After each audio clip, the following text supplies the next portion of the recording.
Internet पर एक सवाल गर्दिश कर रहा है, एक ऐसा सवाल जिसने पाकिस्तान की सियासत और टेक्नोलॉजी पर एक नई बहस छेड़ दी है। तो चलें इसी वायरल तबसरे की गहराई में उतरते हैं और देखते हैं कि इसके पीछे की असल कहानी क्या है। जब आप एक बंदर के हाथ में उस्तरा दे दें तो क्या होता है? सुनिए, ये कोई मजाक नहीं है। ये एक बहुत ही संगीन तमसील है जो पाकिस्तान के एक बड़े कौमी मंसूबे के बारे में इस्तेमाल की जा रही है और उसके नताइज मुबैना तौर पर पूरे मुल्क पर असरअंदाज हो रहे हैं। तो ये बंदर और उस्तरा वाली बात दरअसल पाकिस्तान टेलीकम्युनिकेशन अथॉरिटी यानी पीटीए के नए इंटरनेट फायरवॉल के लिए कही जा रही है। अरबों रुपए लगाकर ये डिजिटल दीवार खड़ी तो की गई मवाद को कंट्रोल करने के लिए, लेकिन इल्जाम यह है कि यह फायदा पहुंचाने के बजाय खुद मईशत की शहरक काट रही है। तो इस पूरे मामले को समझने के लिए हम इसे 4 हिस्सों में देखेंगे। शुरुआत करेंगे फायरवॉल के मसले से, फिर देखेंगे कि यह बात किस तरह पुलिस और मुल्क की सियासत तक जा पहुंचती है, और आखिर में इसके सियासी अंजाम पर भी नजर डालेंगे। तो पहला हिस्सा है बंदर के हाथ में उस्तरा। आइए देखते हैं कि पीटीए का ये फायरवॉल, जिसे बनाया तो ऑनलाइन मवाद को काबू करने के लिए था, वो कैसे अनजाने में खुद मुल्की माइशत को नुकसान पहुंचा रहा है। तो मसला है क्या? सीधी सी बात यह है कि अरबों रुपए का एक सिस्टम जो सेंसरशिप के लिए बनाया गया था, वो अब पाकिस्तान के अहम इक्तिसादी ढांचे के लिए ही खतरा बन गया है। यानी जो आला हिफाजत के लिए था, वही अब तबाही का सबब बन रहा है।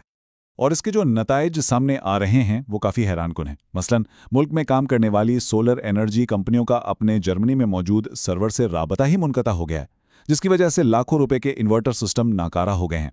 कहा जा रहा है कि ये फायरवॉल अंधाधुंध कटौती कर रहा है और इसकी जद में अहम कारोबार आ रहे हैं। लेकिन ये तनकीद सिर्फ टेक्नोलॉजी तक ही महदूद नहीं है। अब हम देखते हैं कि यही बेतरतीबी और मुबैना नाहली का इल्ज़ाम किस तरह पुलिस फोर्स तक पहुंचता है, खासतौर पर एएसपी शहर बानो नकवी की हालिया तरक्की के मामले में। इस तबसरे के मुताबिक इनकी तरक्की का सफ़र काफ़ी मुतनाज़ आ रहा है। एक पॉडकास्ट में किए गए दावे से लेकर अवामी तनकीद तक, और फिर बलूचिस्तान में लाजमी ट्रांसफ़र से बचने के इल्ज़ामात, और आखिर में ये इल्ज़ाम कि उन्हें मुजाहिरीन पर सख्ती के इनाम के तौर पर तरक्की दी गई। ये सब इस वायरल बयानिए का हिस्सा है। यहाँ से ये बात एक फ़र्द से निकलकर पूरे मुल्क की तकसीम तक जा पहुँचती है। सवाल ये उठाया जा रहा है कि क्या पाकिस्तान में 2 अलग अलग हकीकतें पल रही हैं? क्या ये एक मुल्क है या 2 मुख्तलिफ दुनियाएं? मेरी किस्मत में लाशें उठाना क्यों है, ये अल्फाज हाफिज हमदुल्ला के हैं, और ये उस गहरे दर्द और एहसास महरूमी को जाहिर करते हैं जो मुल्क के कुछ हिस्सों में शिद्दत से महसूस किया जा रहा है। ये आवाज़ सिर्फ एक शख्स की नहीं बल्कि एक पूरे खित्ते की लगती है। और ये तजाद वाकई चौंका देने वाला है।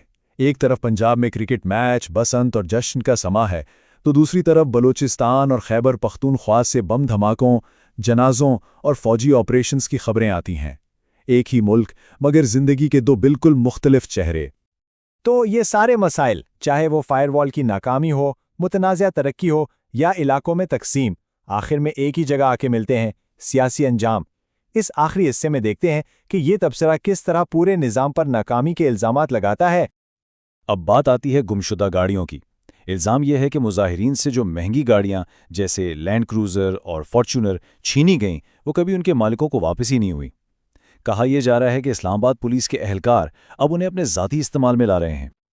और हैरत की बात यह है कि ये आवाज़ें सिर्फ बाहर से नहीं आ रही। फैसलाबाद में एक पुलिस एसएचओ ने खुद सवाल उठा दिया, जो फंडिंग इतनी कम हो तो हम ईमानदाराना तफ्तीश कैसे करें? ये निज़ाम के अंदर से उठने वाली एक आवाज़ थी। और इस सवाल का अंजाम क्या हुआ? इस तबसरे के मुताबिक सच बोलने की कीमत ये चुकानी पड़ी कि इस अफसर को उसके ओहदे से ही हटा दिया गया। मामला इस वक्त और भी उलझ जाता है जब हम आदाद व शुमार को देखते हैं। बलूचिस्तान में हमलावरों की तादाद पर आर्मी चीफ, निगरानी और वजीर आला और बीबीसी की रिपोर्ट्स में ज़मीन आसमान का फ़र्क है। कोई कहता है 200, कोई 1500 तो कोई 1200। सवाल ये है कि सच्चाई क्या है?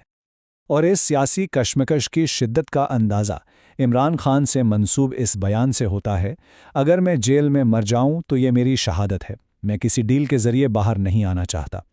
ये अल्फाज इस बात का इशारा हैं कि सियासी जंग किसी समझौते पर तैयार नहीं। तो आखिर में एक ही सवाल बचता है। आज के इस डिजिटल दौर में जहां एक वायरल तबसरा पूरे मुल्क को हिला सकता है, वहां किसी कौम की कहानी लिखने का हक आखिर है किसके पास?